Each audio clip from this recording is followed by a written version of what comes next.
Boa tarde, gente, pela presença aí na TV Brasília, no Canal 6. Boa tarde àqueles que estão na NET, no 518, e àqueles que estarão daqui a pouco com o programa no YouTube. Estamos iniciando mais um Brasília em Pauta. E as pautas são muito importantes neste período em que nós estamos discutindo as saídas, econômicas, saídas sociais para a crise deste danado desse vírus que nos abate e abate o mundo inteiro. Eu tenho a honra de ter a presença, neste domingo, para abrir o programa, o deputado Rafael Prudente, o presidente da Câmara Legislativa de Brasília, que tem uma responsabilidade enorme, principalmente em cima daqueles projetos e votações que a Câmara está discutindo, uns já votados, excelentes, outros ainda em discussão, que vêm auxiliar a sociedade neste momento crítico. Doutor Rafael, boa tarde, como é que está? Boa tarde, Jair. Primeiro, uma alegria estar aqui falando junto com vocês. Um prazer estar aqui junto, cumprimentar todos que estão nos assistindo, dizer que é uma alegria. Esperamos aqui contribuir aqui na orientação para as pessoas nesse momento difícil que a nossa cidade está passando. Presidente, eu sei que são muitos, nas últimas 2 semanas, em sessões, claro, à distância, E parabéns, a Câmara não pode parar. São muitos projetos, muitas coisas aprovadas em benefício do povo nessa situação. Me chamou a atenção, para começar, esse do abono, esse abono para as pessoas carentes. Vamos começar por ele? Nos explique, presidente. Bom, primeiro que a nossa preocupação foi fazer com que a Câmara não parasse. Então, desde o início, nós fomos a primeira Câmara Legislativa ou Assembleia Legislativa do país a fazer uma sessão remota. Isso é o compromisso que nós temos com a sociedade de trabalhar, seja em que situação for, em especial num momento difícil que o nosso país e a nossa cidade está passando, o mundo todo está passando, nós temos que dar o exemplo e utilizar da tecnologia para que a gente possa dar as respostas rápidas. Esse foi o motivo, esse é o maior trabalho da Câmara, nesse momento em especial, é dar resposta rápida à população. Então, nós temos votado aqui uma série de projetos de leis que são importantes, seja de autoria dos deputados, seja de autoria do Poder Executivo, para que a gente possa cuidar melhor da nossa população nesse momento. E esse é um projeto que foi sugerido por nós aqui da Câmara Legislativa, foi encaminhado pelo governador aqui à Câmara e nós tivemos a votação no dia seguinte que o projeto foi encaminhado para cá. Normalmente, aquilo que a gente não consegue votar no mesmo dia, a gente vota no dia seguinte. Então, esse foi um projeto importante que criou a renda mínima de R$ 408, pagos em 2 parcelas de R$ 408, para aquelas pessoas que não participam de nenhum programa, não participam do Bolsa Família, não participam do Renda Minha, não participam desse projeto do Poder Executivo Federal de R$ 600. Então, nós estamos tratando de uma parcela da população que estava excluída. E com isso, a gente consegue minimamente atender essas pessoas para que elas passem a menor necessidade possível. E uma outra situação que também desperta elogio e curiosidade é a habilitação de cunho social. Esse é o nome? O camarada tirar a carteira de motorista sem despesa? É isso, deputado? Nós votamos esse projeto em primeiro turno há alguns dias. Devemos votar nos próximos dias também, já em segundo turno, esse programa. Claro que nós temos hoje esses processos todos que estão parados, de tramitação de carteiras de motorista, mas assim que tudo voltar à normalidade, com todas as restrições que o governo vai impor, que a gente está acompanhando aqui, nós estamos trabalhando aqui para que a carteira de motorista seja gratuita para que as pessoas de baixa renda possam ter acesso também. Bom, o outro projeto, evidente, que esse sim é um tanto discutível ainda. Eu não sei em que pé que está, aprovou o primeiro turno, está em discussão. A questão das mensalidades das escolas particulares, que inclui os colégios e as faculdades, deputado. Como é que está isso, afinal? Dê uma clareada para a gente no estágio que está isso e a ideia. Dizem que é inconstitucional. Como é que é essa situação? Existem algumas matérias que as pessoas, em especial alguns juristas de alguns setores, questionam a possibilidade da Câmara Legislativa fazer a sua interferência. Claro que, sendo constitucional ou não, tudo aquilo que foi importante para a população do Distrito Federal, nós vamos debater aqui. Se precisar de mandar uma sugestão de uma legislação para que o governo encaminhe, seja mandar sugestão para o Congresso Nacional para que faça a tramitação por lá, né? Nós estamos aqui atendendo os anseios da população e trabalhando naquilo que é importante. E esse é um tema importante. E eu acho que o que foi mais bacana de todo esse processo foi a partir do momento que nós startamos isso aqui internamente na Câmara, muitas escolas que não estavam procurando os seus clientes para negociar passaram a fazer isso. Recebi diversas cartas, uma escola deu 10%, outra deu 15%, que o objetivo é manter os empregos, é manter o cliente também e manter esses clientes adimplentes. E os serviços, em boa parte, não estavam sendo prestados ao usuário. Então, nós já aprovamos essa legislação em primeiro e em segundo turno e segue agora para a sanção do governador Ibanez Rocha. Aguardamos com que ele faça a sanção desse projeto. Caso não faça, nós vamos deliberar aqui sobre a derrubada do veto, caso seja necessário. Deputado, mas afinal de contas, é uma anistia temporária, é um adiamento no pagamento, tem algum desconto nessas mensalidades ou não pode? A gente não trabalhou em cima de um desconto linear, até porque tem escola que está prestando o serviço e está recebendo por ele. Tem escola que está recebendo do seu cliente e não está prestando o serviço. E é essa a nossa preocupação, para não punir os bons as boas empresas, as boas instituições. Então, o que nós fizemos foi a flexibilização do pagamento de 30% a 50% nesse período de pandemia e, posteriormente, se essas aulas forem dadas, o sujeito vai ter condição, vai ter a obrigatoriedade de se pagar. Agora, caso essas aulas não sejam repostas, com esse desconto que foi feito, já fica o bloqueio aí dos valores que não deverão ser pagos. Então, em resumo, né, a gente preservou as instituições de ensino, para que elas não, caso prestem um serviço, possam ter oportunidade de receber, e também preservamos os alunos ou os pais de alunos, que se as aulas forem dadas, eles possam pagar, caso do contrário, esse valor já foi retido. Eu já lhe dou os parabéns antecipado, a entrevista ainda vai continuar, a nossa conversa continua, porque a Câmara está muito atenta e trabalhando, parabéns, todos os deputados, assessorias, à distância, mas cumprindo seu dever. E eu lhe faço uma colocação.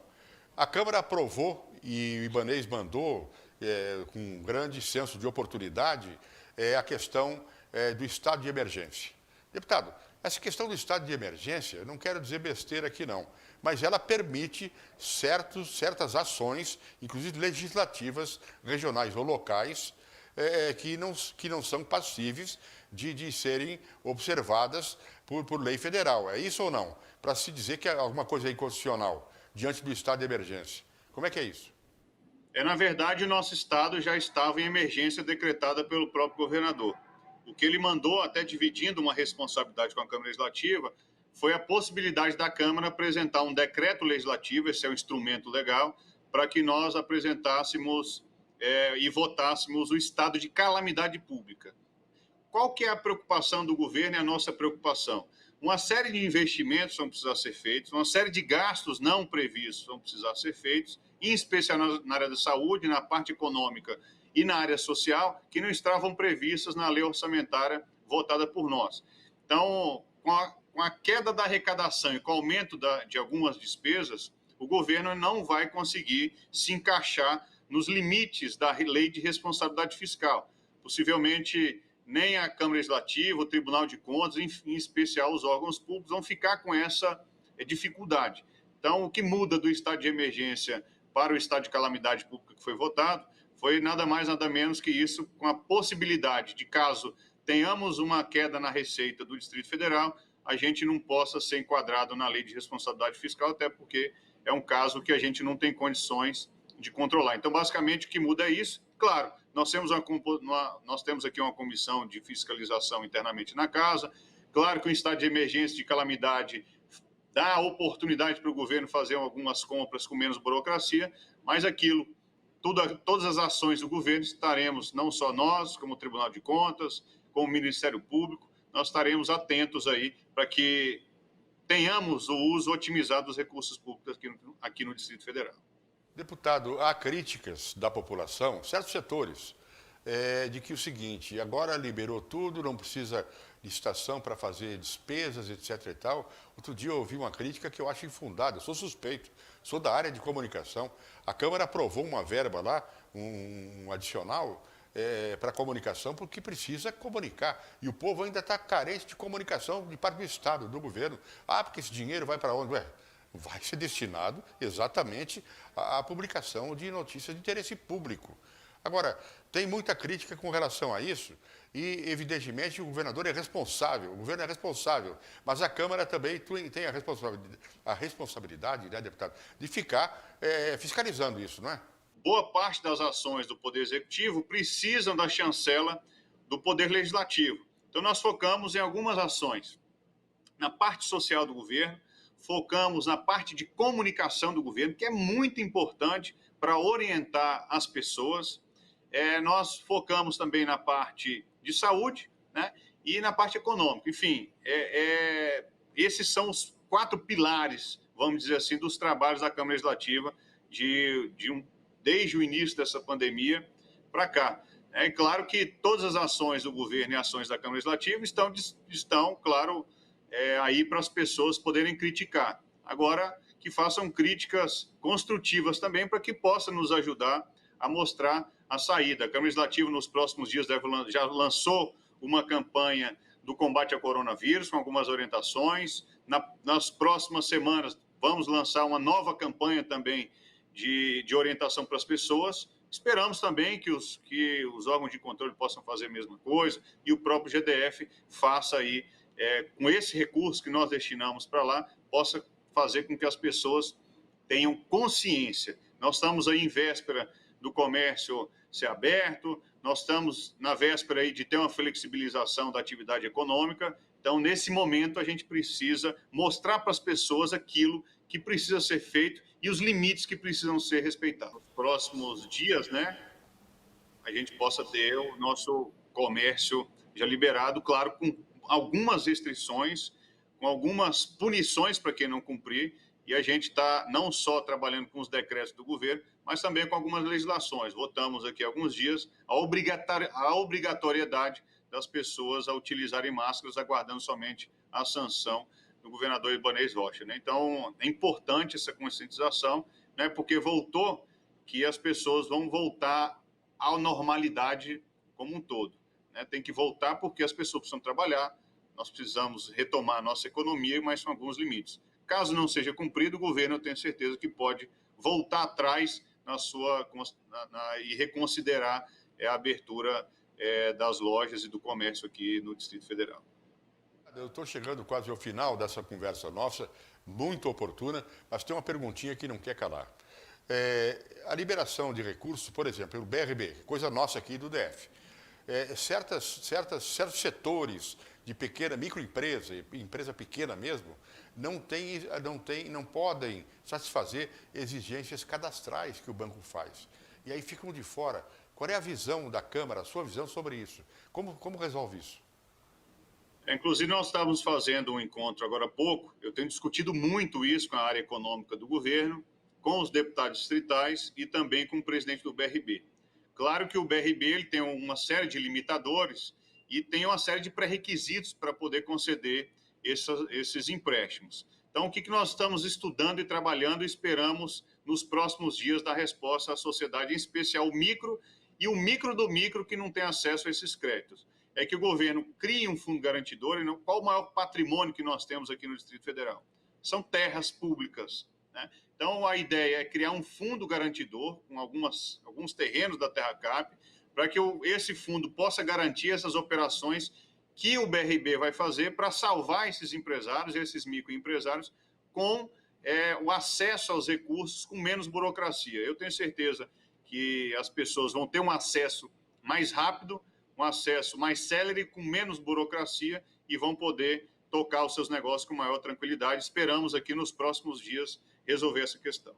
Aliás, uma saída inteligente, oportuna, poxa, é muito importante. O governo tem patrimônio, né? Tem terra, né, Rafael? Eu agradeço muito a sua presença. Olha, parabéns ao seu trabalho, nesse período principalmente, a Câmara, e até uma outra oportunidade que vai ter que ser logo, logo, nós estamos vivendo uma roda viva aí, né, de movimentos constantes de modificações dessa realidade. Boa tarde a você, muito obrigado, viu?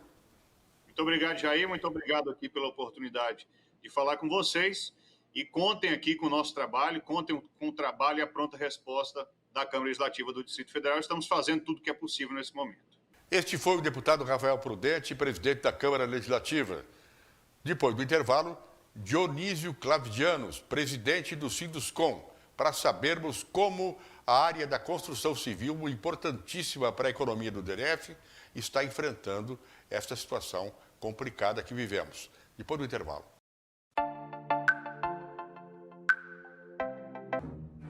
Brasília parou, mas a vida está em movimento. E nós que temos esta belíssima história de coragem e otimismo, estamos silenciosos hoje, mas temos muito para mostrar. Somos a força de trabalho que em 1000 dias construiu a nova capital do Brasil e ampliou as fronteiras nacionais. Unimos norte e sul, leste e oeste, integramos o país. Entre as asas e eixos de Brasília, pulsa o coração candango, feito de força, fé e coragem para construir e realizar. Somos muitos, somos fortes, temos muita história para contar. Esperança é a nossa bandeira, determinação é a nossa força. Então vamos juntos, dar a volta por cima e viver todos os sonhos que pulsam no coração candango. Paulo Otávio, 45 anos. Brasília, 60 anos. Os sonhos candangos vivem em cada um de nós. Neste bloco do programa, eu tenho a presença de Dionísio Clavdianos. É o presidente do Sinduscom, Sindicato da Construção Civil do DF, que vem conversar com a gente para, primeiramente, a gente estabelecer o seguinte. O Sinduscom ficou fora, doutor Dionísio, das restrições de isolamento, dada a característica, dada as condições do trabalho nos canteiros de obras. É verdadeiro isso? Boa tarde, agradecemos o convite para a participação no programa. É verdade, sim, o setor da construção civil foi um dos poucos, se não o único, que em sua plenitude foi permitido continuar a trabalhar no período de crise. E a gente tem feito isso com bastante segurança. É de fato que as características do setor permitem essa condição, ou seja, trabalho em campo aberto, a ausência de aglomerações, o fato do trabalhador da construção civil já trabalhar bastante aumentado no que tange a EPIs, jaleco, calça, botina, tudo isso e mais o cuidado que se teve, o Sinduscom, em ofertar uma cartilha e os empresários do setor em se guiar por elas, fez com que o trabalho possa estar transcorrendo de forma segura, ao menos até agora não se tem nenhuma informação relevante sobre coronavírus nos canteiros de obra. Isso é muito bom. E que providências que as empresas, evidentemente o Sinduscom está por trás de tudo, né? A corporação das empresas de construção civil. Que providências tomam as empresas com relação ao lado social mais preventivo do operário? Quando sai da obra, ele está levando situações tipo máscara para casa, está levando recomendações. Como é que está isso? Olha só, desde o primeiro momento a gente fez questão de implementar no canteiro tudo aquilo que é relevante às recomendações da Organização Mundial de Saúde e da Secretaria de Saúde local. Então, grupos de risco foi afastado, grávidas foram afastadas, pessoas acima de 60 anos, todos eles foram recolhidos às suas casas. Fora isso, no canteiro foi disponibilizado tudo no que diz respeito à questão de higiene e trato com álcool gel, lavagem de mãos, para que não houvesse eventual proliferação. Também a gente tomou cuidado já disse que não temos problema com aglomerações, mas existem sim alguns instantes em que isso acontece. Na hora que o funcionário chega para bater o ponto, na hora do almoço. Então, foi-se tomados cuidados para que isso acontecesse de forma organizada e com menos pessoas possível, ou seja, estabeleceu-se turnos, distância social foi aplicada, então, se num canteiro de obras podiam sentar no momento da refeição um número X, esse número foi baixado significativamente para que menos pessoas pudessem ficar próximas. Foi recomendado também que as refeições fossem feitas em marmitas e não em self-service, enfim, todos esses cuidados. No que tange a questão, e claro, foram feitas muitas palestras de conscientização, o SECONSE, que é o braço à frente, e esse tipo de recomendação serviu tanto para o operário quanto para a família, onde ele leva, né? E a questão das máscaras que você está colocando aí, foi feita agora uma recomendação, inclusive a ADEME, a entidade setorial da incorporação imobiliária, né, também até fez um pedido no sentido da obrigação. Nós aqui no Sinduscom já mandamos documento e estamos fazendo propaganda no sentido de que se use máscara, inclusive no trajeto para casa, né? Agora, a atividade não parou. Evidente que nós sabemos que, por exemplo, o trabalho de uma obra, o investimento numa obra, o investidor já colocou lá o capital, o investimento e vai até o fim. Mas implicou essa crise em, digamos, diminuição da demanda para iniciativas novas, Dionísio? Pegou um pouquinho no lado econômico para a indústria da construção civil, essa crise? Veja, a gente está falando ainda do curto prazo, né? Porque, por mais que pareça uma eternidade, e até parece, né? Paramos por volta do dia 16, 15 de março, e parou-se, que eu digo, não a construção civil, mas a quarentena, o isolamento social, melhor digamos, aqui em Brasília já está aí já em 5 semanas, mais ou menos, né? Então, por mais que se pareça, seja um curto espaço de tempo, pareça uma eternidade, mas, enfim, é um curto espaço de tempo. E o governador agora está dizendo que vai retomar a economia no dia 3 de maio. A gente, óbvio, não pode falar muito de futuro, mas, claro, que por mais que o nosso setor tenha sido liberado a trabalhar, nunca é nas mesmas condições, nunca são nas mesmas condições que se estava antes. Então, o impacto tem sim, não tem como não se ter impacto. A própria preocupação com a pandemia em si já tira muito, já canaliza bastante a energia da empresa, do empresário, dos responsáveis para essa questão. Então, assim, algum impacto certamente no que tange a produtividade, no que tange a algum, eventualmente, cronograma, porque ocorre atraso na entrega de determinado material ou serviço, isso pode estar ocorrendo. Também o interesse na compra de um imóvel, vamos dizer assim, isso pode ser que mais do que pode ser, parece que está acontecendo, ou seja, as pessoas preocupadas restringe o interesse na compra. Mas isso não quer dizer que se parou no canteiro, de forma nenhuma. As empresas estão prosseguindo.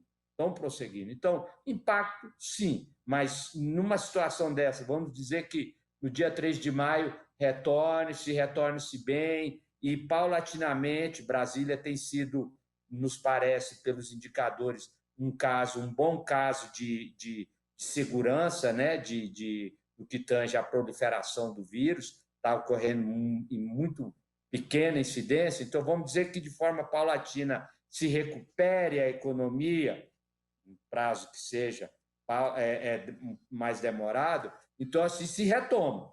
Claro que vai ficar alguma perda, mas nada significativo.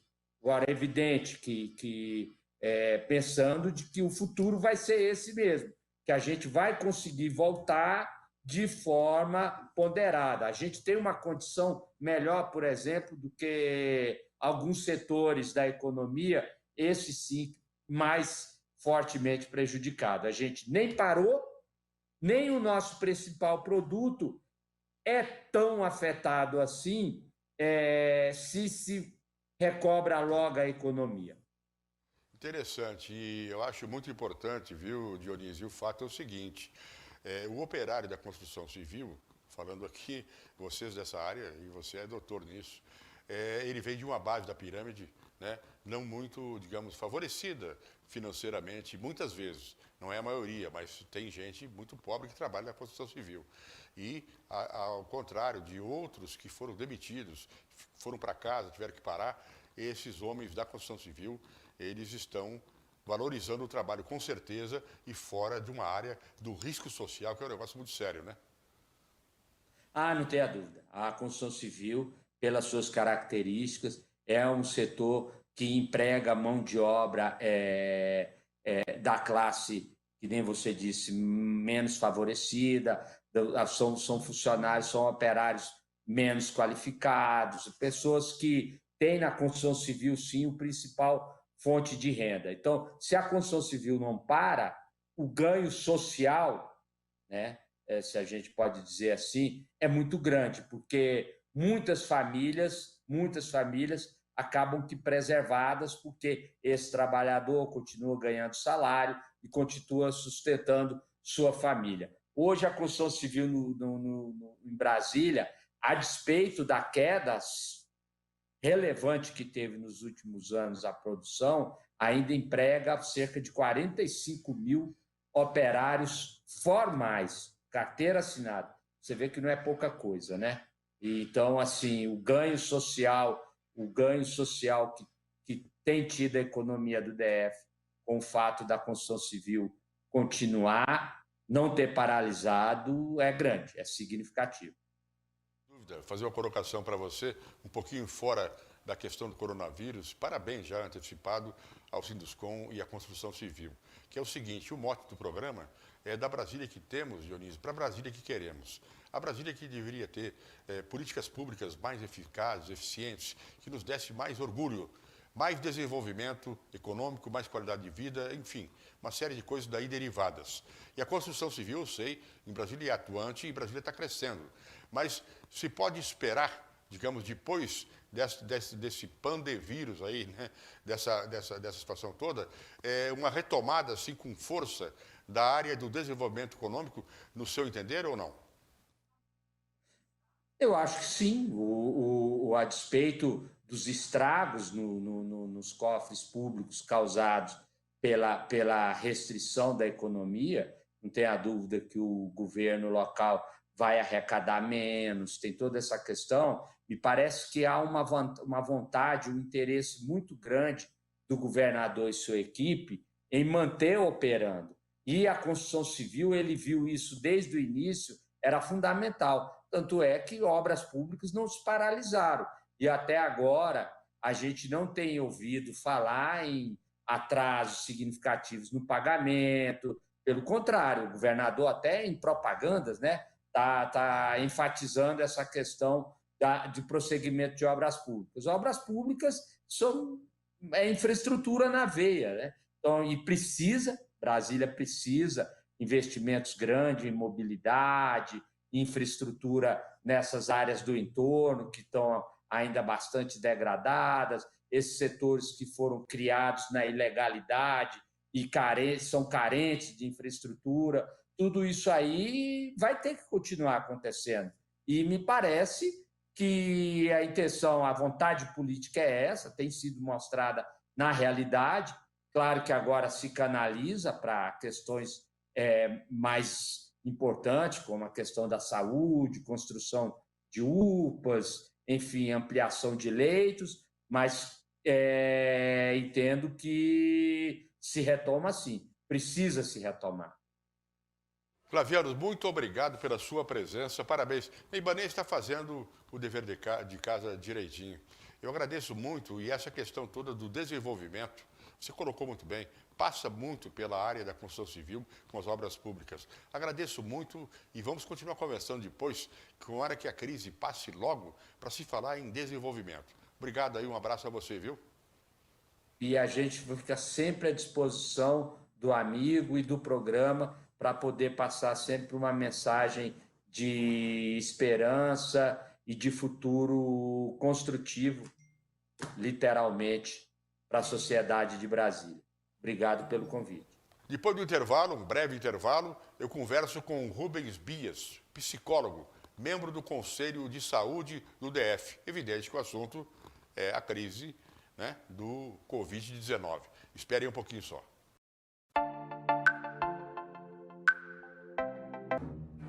Brasília parou, mas a vida está em movimento. E nós que temos esta belíssima história de coragem e otimismo, estamos silenciosos hoje, mas temos muito para mostrar. Somos a força de trabalho que em 1000 dias construiu a nova capital do Brasil e ampliou as fronteiras nacionais. Unimos norte e sul, leste e oeste, integramos o país. Entre as asas e eixos de Brasília, pulsa o coração candango, feito de força, fé e coragem para construir e realizar. Somos muitos, somos fortes, temos muita história para contar.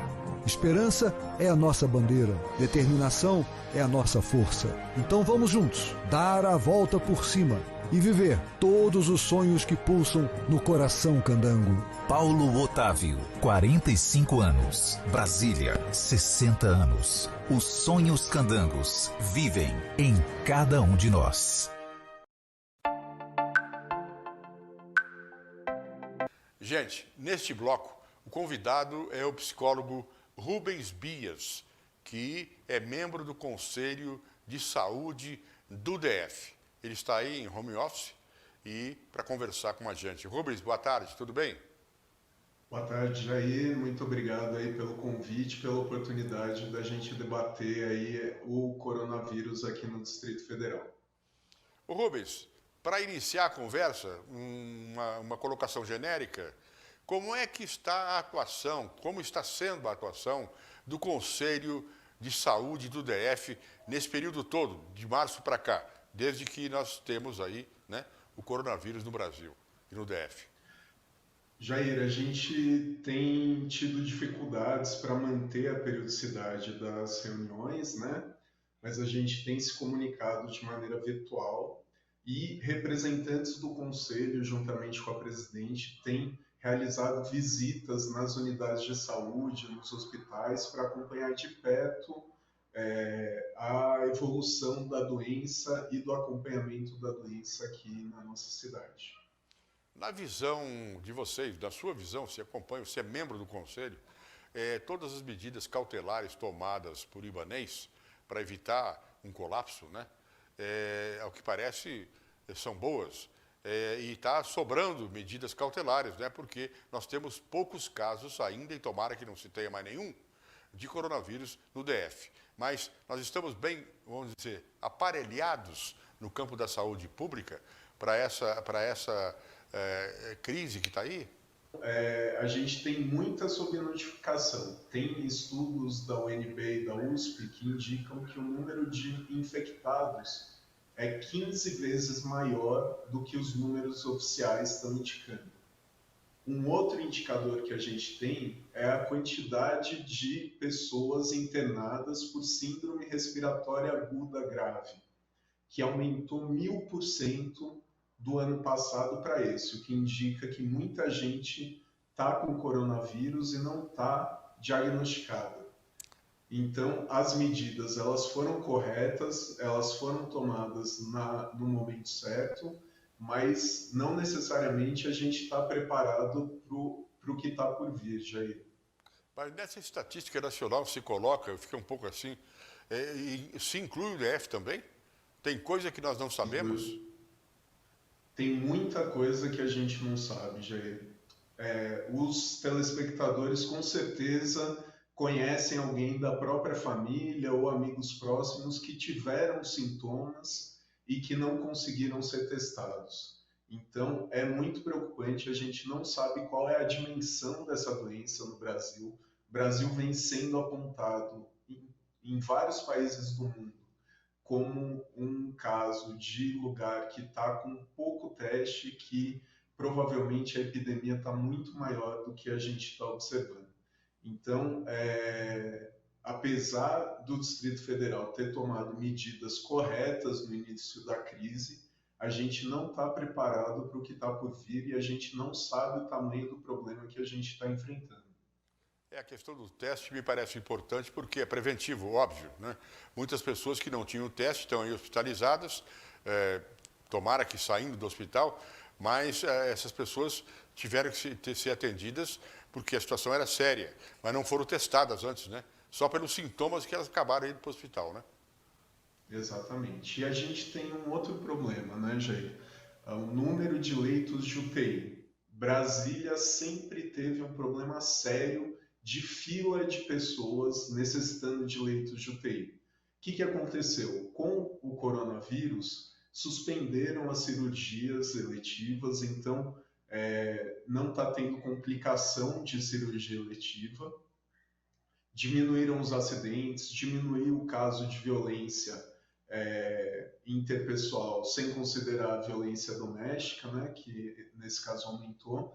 Então, você tem uma diminuição nos casos de internação necessários. Então, a gente liberou alguns desses leitos, mas a gente não tem profissionais suficientes para cobrir todos esses leitos. O governo tem anunciado que tem reservado alguns leitos de UTI para o coronavírus, mas a gente observa que a cada semana dobra o número de infectados, né? Então, aqui no Distrito Federal. Então, muito provavelmente, a rede, né, o sistema de saúde, que já era colapsado antes do coronavírus, voltará a se colapsar nos próximos dias.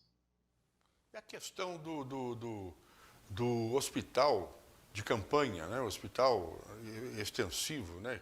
Agora eu estava ouvindo que o governo pretende instalar um hospital desse dentro da Papuda. Papuda a gente já fala. Mas esses hospitais resolvem o problema? É só um tipo pronto atendimento? Se precisar de UTI, esse hospital, essa barraca que fica aí, e o esforço do governo, claro, mas como hospital, ela resolve problemas graves.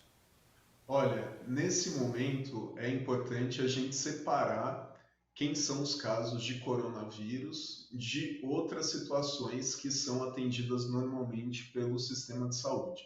Então, está correto você montar equipamentos separados, né?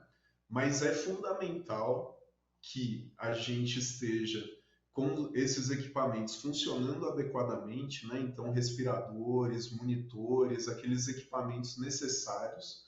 A gente precisa ter os profissionais necessários, então é muito comum não ter profissional suficiente, aí você não consegue abrir o leito por falta de profissional.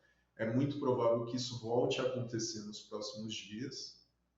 E a gente precisa garantir os chamados EPIs, né, equipamentos de proteção individual, para os profissionais de saúde. A gente tem vários relatos de que os profissionais que estão na linha de frente, esses profissionais que a gente tem batido palma na janela, não estão sendo adequadamente segurados pelo governo que é o seu empregador, né? Então, está correta, mas a gente precisa dar todas as condições para que esses hospitais funcionem adequadamente e, posteriormente, a gente precisa incorporar, passada essa crise, a gente precisa incorporar esses leitos, esses equipamentos de saúde. Mas então nós temos uma condição razoável então para atender, desde que a situação não se mostre horrorosa daqui uns dias mais, né? Porque ninguém tem bola de cristal, né, o Rubens, para dizer se vai melhorar, vai parar, vai aumentar, quanto tempo. Quer dizer, nós estamos contando um pouco de sorte também, né? Olha, Jair, a gente teve a sorte, nesse caso, de ter sido um dos últimos países a serem atingidos pelo coronavírus. Então, a gente pôde aprender com o erro de vários países. A gente pôde aprender com os erros da Itália, da Inglaterra, dos Estados Unidos. E a gente precisa ser responsável e incorporar esses aprendizados. Então, uma coisa que com certeza vai dar errado vai ser liberar comércio ou aula, conforme o governador estava aventando, né? Então, o Conselho de Saúde, no dia 21 de abril, que coincidentemente é o aniversário de Brasília, emitiu uma nota, uma recomendação ao governador para que mantenha o rigor do isolamento social. Então, não é o momento da gente suspender as medidas preventivas que a gente vem adotando. Brasília já foi referência, Jair, mas hoje em dia a gente está muito atrás em termos de percentual de população que está isolada, né? Então, que está cumprindo isolamento. Brasília passou vários dias sendo a principal capital ou principal estado em termos de isolamento, e faz tempo que caiu muito longe dos primeiros lugares, né? Então, tomar uma medida que coloque as pessoas de novo na rua, que coloque as pessoas de novo para circular, isso vai causar uma explosão de infecções e uma explosão de mortes. A gente não deveria permitir que o governador use as nossas crianças, use os nossos entes queridos como cobaias de um experimento que vai dar errado. E eu tenho observado em vários comentários, vários depoimentos de cientistas, de que uma coisa mais ou menos óbvia, bom, mas eu não vou me posicionar, de que o seguinte, o isolamento resolve o problema, a máscara não. A máscara não dá segurança. É isso mais ou menos que você acabou de dizer, né? Isso, não substitui. Então a gente diminui, a gente vai ter um problema sério, porque a gente não está conseguindo nem garantir esses equipamentos para os profissionais de saúde. Então a gente vai ter poucas pessoas, é injusto que o governo cobre de pessoas que são muito pobres, que perderam seus empregos, que perderam suas fontes de renda, que eles paguem, que individualmente se pague pela proteção de uma situação que o governo está expondo eles. Então, não é a mesma coisa e muito provavelmente a gente vai ver muita gente que não vai conseguir adquirir as máscaras, adquirir os equipamentos de saúde. Então, isso é muito preocupante. E, claro, a medida mais eficaz, está provado e comprovado, é o isolamento horizontal. Você colocar as pessoas, as crianças de volta para as escolas ou os funcionários de volta para o trabalho, isso vai fazer com que exista uma explosão de infecções e de mortes nos próximos dias. Uma conversa de alto interesse público, Rubens. Muito obrigado, viu, pela sua presença aqui no programa. Obrigado. Jair, pela oportunidade. Espero que ajude a gente a tomar as decisões corretas nos próximos dias. Obrigado a você.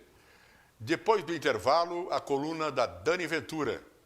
Aí a questão econômica, de dinheiro, importante para você que é microempresário, que está quebrado e que não tem solução.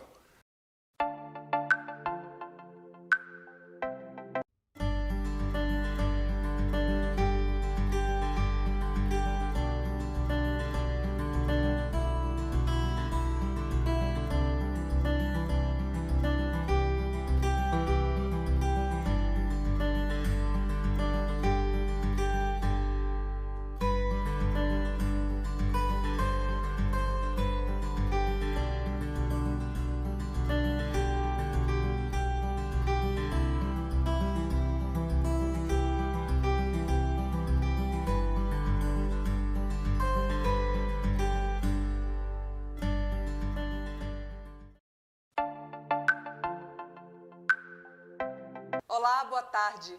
Mais uma vez aqui no Brasília em Pauta, e o assunto do momento é, sem dúvida, o Covid-19, seja no aspecto de saúde mental, a saúde das pessoas, a questão econômica, esses novos arranjos que vamos ter que desenvolver ao longo dessa crise. E pensando nisso, eu trago aqui um assunto sobre empreendedorismo e especialmente o microempreendedor. Por isso, eu trouxe Heber Perea, ele é presidente do Banco Caixa Social e vai falar aqui com a gente um pouco sobre esse nicho dentro do microempreendedorismo que às vezes fica de fora. Heber, a gente tem falado muito aqui no programa também sobre as empreiteiras, né, a parte de construção civil, grandes empresários, investimentos. E aí eu quero falar especialmente para aquelas pessoas que são os informais ou o microempreendedor. Me explica o que a gente pode fazer, que solução que você pode nos trazer para esse nicho que às vezes está tão solto, né, nesse contexto todo, sem saber o que fazer. Dani, primeiro, muito obrigado pela oportunidade de estarmos aqui, né? Eu acho que antes de nós entrarmos nessa situação da solução, nós temos que contextualizar o cenário. Então, o cenário antes de Covid, em Covid e pós-Covid. Antes dessa pandemia, dessa Covid que nos assola aqui no Distrito Federal, nós já estávamos vivendo um problema já com o pequeno. Aqui no Distrito Federal nós tínhamos mais de 300 mil informais, quase 200 mil microempreendedores individuais, fora as microempresas e empresas que também somam aí, se formos somar tudo, com os desempregados, nós estamos falando de quase de 1 milhão de pessoas. E dentro dessa situação, nós verificamos que o cenário, ele já, em 2019, estancou o problema que já vinha de uma crise econômica no país, e em 2020 estávamos com um momento de crescimento desses pequenos, né? Crescimento da economia, geração de empregos, e aí veio o Covid. Então, assim como na pandemia da saúde, lógico que ataca todos, mas o mais vulnerável fica, como o próprio nome diz, bem vulnerável, o pequeno também na economia sofre mais, por já não ter acesso a crédito, não ter acesso à educação, não ter acesso a várias coisas que dão esse suporte para que ele venha crescer. Então, baseado nesse cenário, que ele já vinha com uma possibilidade de crescimento e veio a pandemia, começamos a verificar que esse problema para os vulneráveis, os governos, não era só a iniciativa privada que tinha que entrar nessa história. O liberalismo é muito importante, nós estamos em voga nessa questão do liberalismo econômico, só que no momento de crise, como diz Keynes falava que em momentos de crise é importante o governo entrar com subvenção para que as pessoas cavem o buraco e depois tampem o próprio buraco para girar a economia. Então, citando Keynes, o momento agora é que o governo, seja ele federal, seja ele o governo do Distrito Federal e municipal, ele entre de fato para ser um indutor dessa economia, um indutor desse pequeno, com várias situações de subvenção e microcrédito. E, enfim, baseado nesse cenário, nós aí sim verificamos que existe solução para os pequenos. Hoje existe, desde 2018, foi atualizado o Plano Nacional do Microcrédito Produtivo Orientado, que é uma lei federal, que o Distrito Federal, através do programa Prospera, já atua nisso. O próprio BRB também atua no programa Acreditar com esse microcrédito produtivo orientado. Porém, essa solução que seria para os pequenos através do microcrédito produtivo orientado, e aí nós temos que analisar até essa palavra. Microcrédito, ou seja, pequeno, produtivo, ou seja, para o canal de produção do pequeno, só que a palavra fundamental, orientado. Não basta simplesmente nós entregarmos esse dinheiro que já está com dificuldade, os pequenos não estão conseguindo ter acesso a essa história. Eu costumava falar nas rodas de economistas que chegou a hora do mercado financeiro colocar um pouco de coração. Porque eu acho que falta muito coração no mercado financeiro, de olhar também para o pequeno, de olhar também para o desbancarizado, de olhar para aquele que é vulnerável. E dentro dessa linha de produtivo orientado, se nós não tivermos... Primeiro tem que chegar o crédito. Segundo, orientação. Se nós não tivermos essa orientação, nós vamos endividar mais o nosso povo que já está endividado, que já está no Serasa, que já não tem garantia, que já não tem capacidade de pagamento. Os bancos tradicionais não estão conseguindo fazer com que chegue esse crédito às pessoas. E nós temos que atuar nesse sentido, e o governo é indutor disso. Bom, nessa linha é excelente, eu acho que toca quem está em casa e pensando, e agora, né? Como é que nós vamos fazer para ter uma manutenção aí do nosso comércio, né? Da informalidade. Agora, o governo está promovendo agora uma retomada do comércio programada, né? Então, vai ter um cronograma para voltar nisso. Não necessariamente nós vamos ter um mercado aquecido. A abertura não necessariamente vai ter ali um consumo.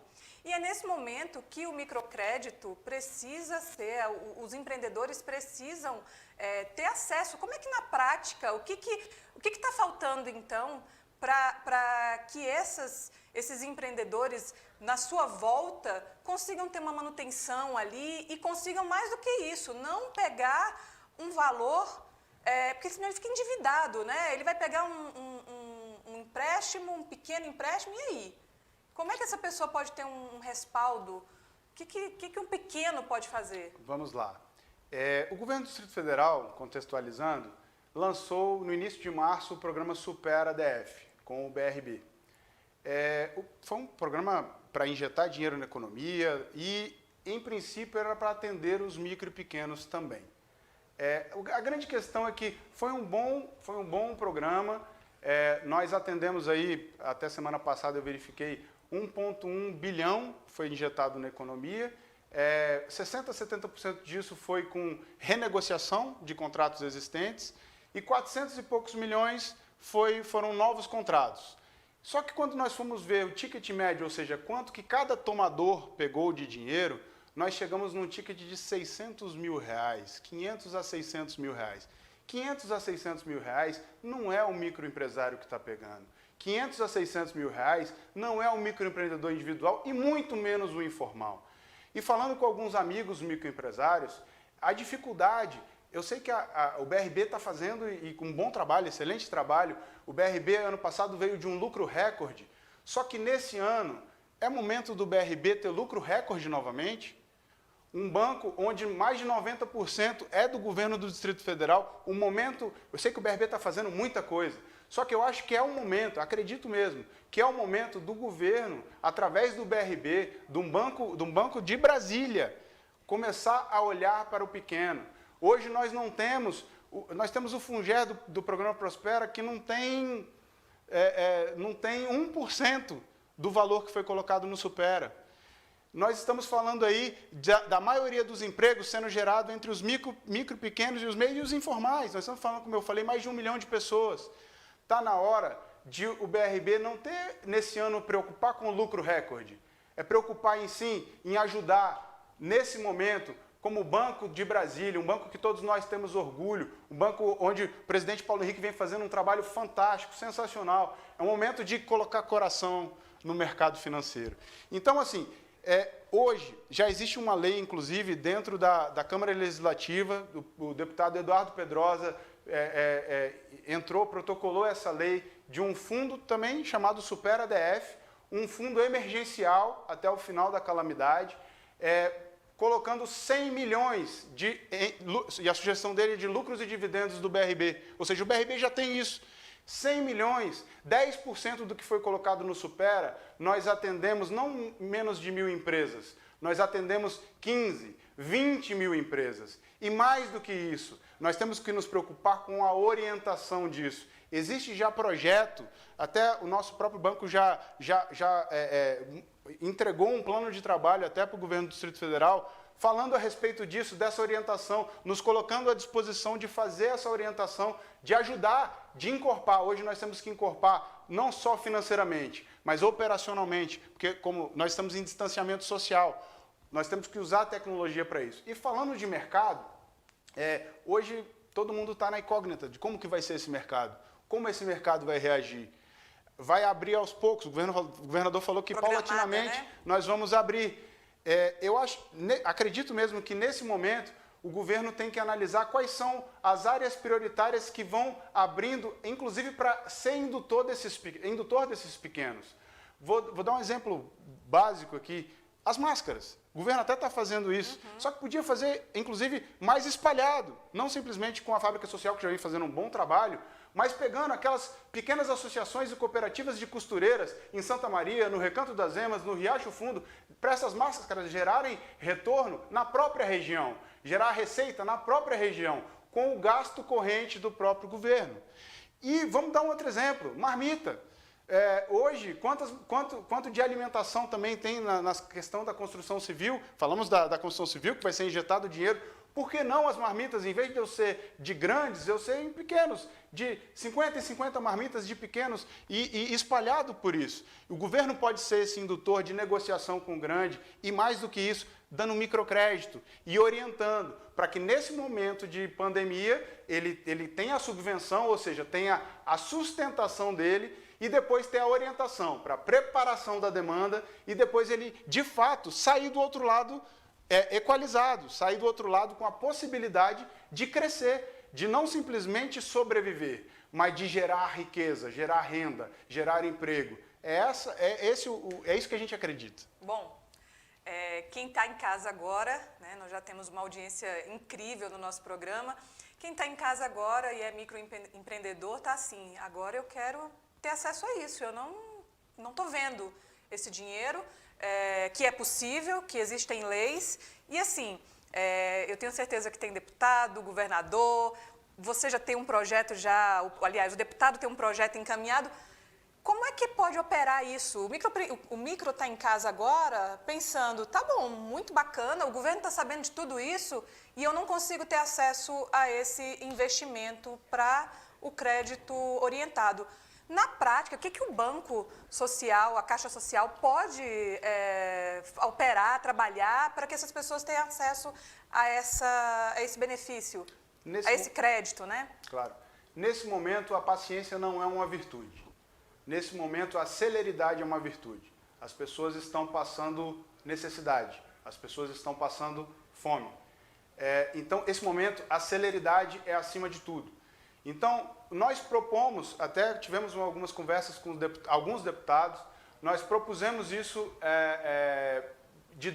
nós propusemos duas situações. A primeira, utilizando o que já tem.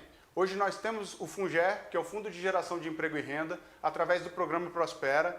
Lá existem mais ou menos 8 milhões e alguma coisa, que já poderia fazer isso. O que nós precisamos é turbinar operacionalmente, já propusemos esse plano de trabalho, basta agora vontade política, vontade de querer fazer essa situação, que eu tenho certeza que o governo do Distrito Federal está atento a isso. E mais do que isso, turbinar financeiramente. Se colocamos 1 bilhão no Supera, por que não podemos colocar 100 milhões para atender 15, 20 mil empresas? Então, uma das soluções seria o Fundo de Geração de Emprego e Renda e a outra, o próprio deputado sugeriu a criação de um fundo emergencial. Criando esse fundo emergencial, teríamos recurso através de lucros e dividendos do BRB. Lembrando que o BRB, na segunda semana de março, entregou para o GDF, só de dividendos, 160 milhões, salvo engano, 140, 160 milhões. Então, tem dinheiro. Então, dá para fazer. Agora, falta conectar as pontas. Nós do Banco Caixa Social estamos à disposição para trabalhar. O operador disso continua sendo o BRB, o operador financeiro. Nós temos como ajudar em dar musculatura operacional e ajudarmos também em musculatura financeira, de buscarmos outros fundos internacionais, fundos federais que estão buscando situações para isso. E o mais importante é que nessa questão do Plano Nacional de Microcrédito Produtivo Orientado, ele consegue fugir algumas barreiras, como o próprio nome negativado, a gente consegue fugir isso, que hoje 65 milhões de brasileiros estão com o nome negativado.